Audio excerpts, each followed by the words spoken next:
Otro de los sectores golpeados también por este problema de la pandemia es el sector de las trabajadoras del hogar, esas personas que dan su esfuerzo, su trabajo para ayudar a otras familias y que ahora han sido muy relegadas, delegadas, alejadas en este afán de pues tratar de preservar la salud, con injusticia indudablemente, pero como parte del temor y del miedo de muchas familias mexicanas. María Edith Pacheco Gómez, doctora en Ciencias Sociales con especialidad en Estudios de Población por el Colegio de México y con un currículum amplio y larga experiencia en analizar este tema. Doctora, le agradecemos que platique con nosotros. Doctora, ¿cuál es el diagnóstico que usted detecta en este momento en el campo de las trabajadoras domésticas? Bueno, yo por un lado quisiera hablar de la deuda histórica que tenemos con las trabajadoras del hogar en nuestro mercado de trabajo. Las trabajadoras del hogar en nuestro mercado de trabajo tienen una condición inigualable en el sentido de marcar una desigualdad profunda. Sus salarios son muy bajos, prácticamente el 80% de ellas gana menos de 2 salarios mínimos y un porcentaje importante, alrededor del 40%, gana menos de un salario mínimo. Entonces, estamos en una situación muy precaria. También sabemos de las condiciones de las trabajadoras del hogar. Algunas trabajan por horas, entonces sus ingresos tienden a ser menores porque algunas trabajan algunos días.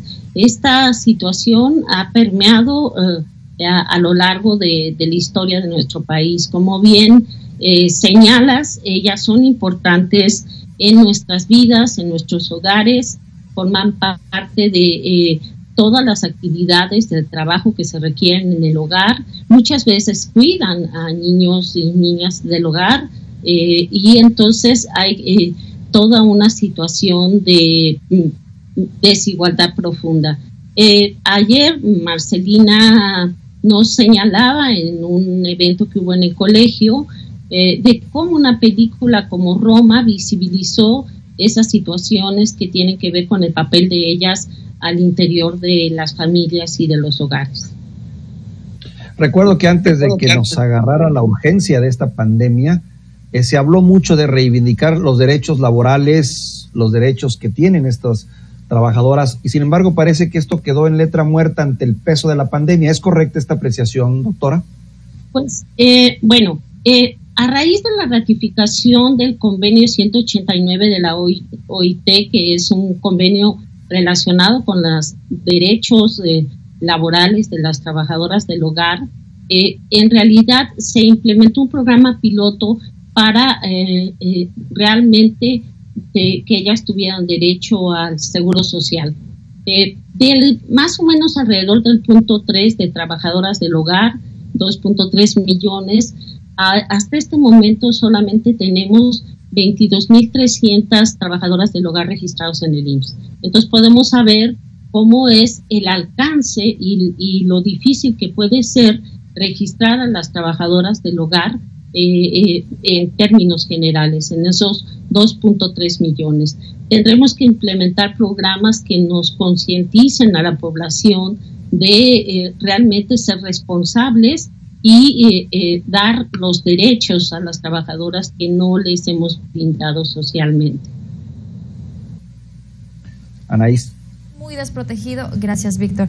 Es un sector muy desprotegido aquí en México, y si a eso le agregamos el que no tengan servicios de salud, pues se puede ver bastante complicado al tener el virus, el COVID-19.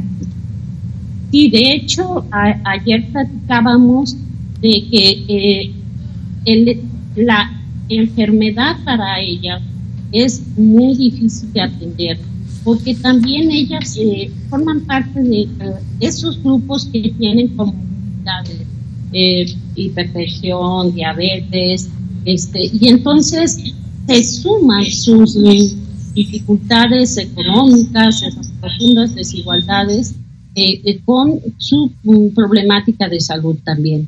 Y también hay toda una problemática en términos del COVID.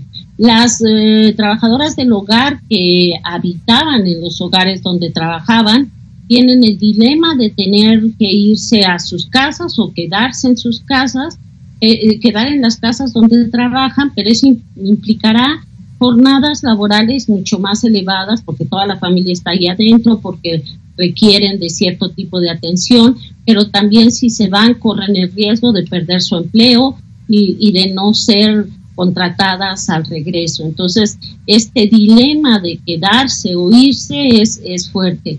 También las trabajadoras del hogar que trabajan con distintos empleadores están perdiendo su empleo. Y esto hace que la vulnerabilidad a la que están enfrentadas es muy elevada. Todos los trabajadores y trabajadoras en este momento están en una situación difícil en nuestro país, porque cerca del 56% de los trabajadores y trabajadoras del país están en el sector informal. Entonces eso significa una posibilidad muy elevada de perder empleos.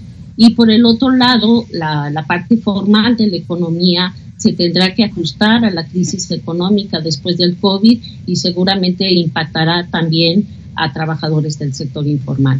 Pero sí tenemos que tener presente que este grupo de trabajadoras del hogar históricamente ha recibido discriminación, violencia, acoso incluso, y que ahora tenemos que ser conscientes y tenemos que realmente promover un derecho importante para tratarlas y que les paguemos su salario íntegro, porque aunque no estén trabajando en los hogares donde trabajan, ellas tienen derecho a un salario íntegro. Muchas veces cuando no están trabajando no se les paga el día, y esa es una necesidad y ustedes son importantes en términos de que promuevan que aunque no estén trabajando en los hogares, nosotros tenemos la obligación de darles ese salario íntegro. También tendríamos la obligación de firmar un contrato donde se establecieran todos sus derechos laborales, y eso tampoco lo hemos hecho y es una deuda también histórica que esperemos que poco a poco las personas vayan concientizándose al respecto. Un contrato, respetar sus salarios completos, serían parte de las propuestas que usted nos hace, doctora Edith, para reivindicar, mantener la posición de estas personas que en muchos de los casos son queridas y apreciadas como parte de la familia. ¿Qué más recomendaría finalmente, doctora, para darle su lugar y mantener también, paliar con esta situación dentro de las trabajadoras del hogar? Bueno, el contrato y el salario íntegro, las personas que han luchado por esos derechos es lo que han promovido por años, por 20 años, ¿no? Yo coincido con esa propuesta y por el otro lado coincido que ellas son trabajadoras, porque este concepto de que son parte de la familia pero ganan salarios bajos, pero no tienen los derechos laborales que deben tener de todas las personas, es algo que puede ser en apariencia una situación movida por los afectos, pero por el otro lado, pérdida de derechos. Y eso las hace vulnerables a muchos aspectos, discriminación, violencia, y yo creo que es muy importante ubicarlas como trabajadoras con todos sus derechos. Totalmente de acuerdo. Es un concepto hasta cierto punto falaz y engañoso, porque bajo el concepto de familiaridad también puede surgir el concepto de abuso, y eso es precisamente lo que se está combatiendo. Doctora, ¿tienen acceso al crédito del Seguro Social las trabajadoras domésticas?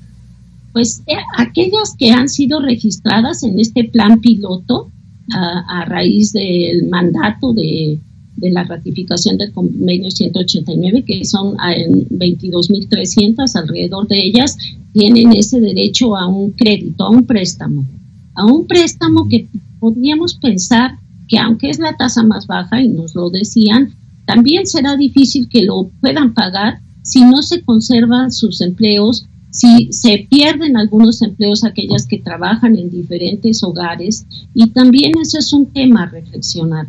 Y tenemos que pensar qué es lo que pasa también, por ejemplo, en la Ciudad de México. En la Ciudad de México hay apoyos a aquellos que perdieron el empleo, que son trabajadores no asalariados. Muchos de ellas, digamos que están en una relación que parecería asalariada porque hay un empleador o empleadora, pero que en realidad su relación de asalariado es muy relativa porque no existen los contratos. Ellas también tendrían derecho a un pequeño apoyo en la Ciudad de México, pero es un pequeño apoyo y la propia Ciudad de México dice, para los trabajadores no asalariados, dice, solo es mitigar el efecto de esta situación que nos está golpeando en términos de salud, pero también en términos de condiciones laborales.